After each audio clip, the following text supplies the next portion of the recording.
پرۆژە یاسای چاکسازی ئەو پرۆژەی کە هێشتا نەبووەتە یاسا چەندین فراکسیۆنی پەرلەمان و تەنانەت حکوومەتی هەرێمیش خۆیان لێ کردووە بە خاوەنی مزایەدەی پێدەکەن و دایانەوێت خاوەنی ڕاستەقینەی پرۆژەکە لە لای هاوڵاتیان ون بێت بەڵام بەپێی بەدواداچوونێکی پێیان دەردەکەوێت گەڵاڵەکردن و بناغەی پرۆژەکە لە خولی چوارەمی پەرلەمانی کوردستان لەلایەن فراکسیۆنی کۆمەڵی ئیسلامی دانراوە.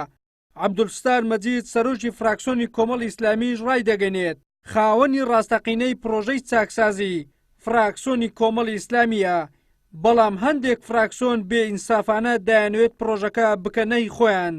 لەگەڵ ئەوەشدا ئەوەی لە لای کۆمەڵی ئیسلامی گرینگە پرۆژەکە لە قازانجی خەڵک ببێتە یاسا، نەک کێ خاوەنیەتی و کێ دەیەوێت مزایەدە بە پرۆژەکە بکات.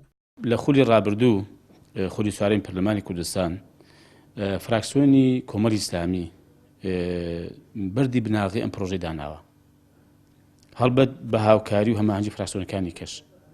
بەڵام هێندێک شتم لە ڕاگەیاندنەکان بینی کە بێئینسافی تێدا بووە، بێویژدانی تێدا بوو بەرامبەر بە فراکسیۆنی کۆمەڵی ئیسلامی کە فراکسیۆن هەیە بەتەنها خۆی کردوتە خاوەنی ئەم پرۆژەیە.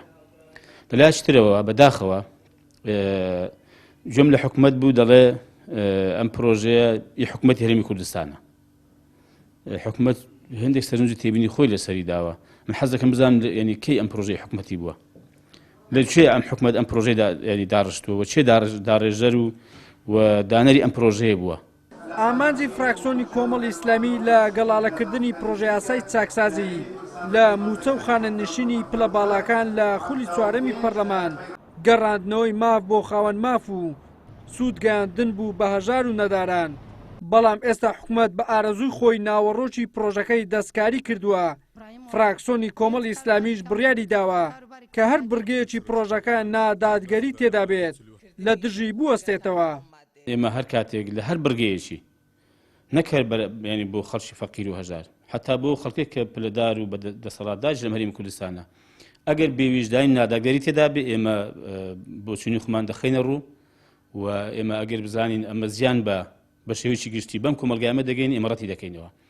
بەڵام بەڕای ئێمە چاکسازی نەکرد لەم سێکتەرەدا کە باسی موچە و خانەنشین دەکا و موچە خۆر دەکا، پێم وایە پێویستە پرۆژەیەکی گشتگیر بووایە، پرۆژەیەکی هەمەلایەن بووایە. ئەم پرۆژەیە گشتگیر نییە. فەرموو باسی ئەم سێکتەرە گەنگە ناکە کە باسی داهاتی ناوخۆی هەرێمی کوردستان، داهاتی دەرەوەمان خاڵە سنووریەکان و نەوت و داهاتەکانی. هەرچەندە لە سەرەتای دەست بەکاربوونی سەرۆکی حکوومەت ڕایگەیاند بە زووترین کات پرۆژە یاسای چاکسازی دەنێرنە پەرلەمان، بەڵام زیاتر لە 100 ڕۆژ بەسەر تەمەنی کابینەی نوێم تێپەڕی.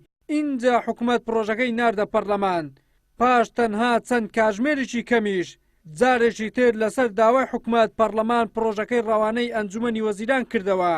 تا ئێستاش دیار نییە کە حکوومەت ئەم جارە چ گۆڕانکاریەک لە پرۆژە یاساکە دەکات. وەلی سەلیم، کەناڵی ئاسمانی پێم، هەولێر.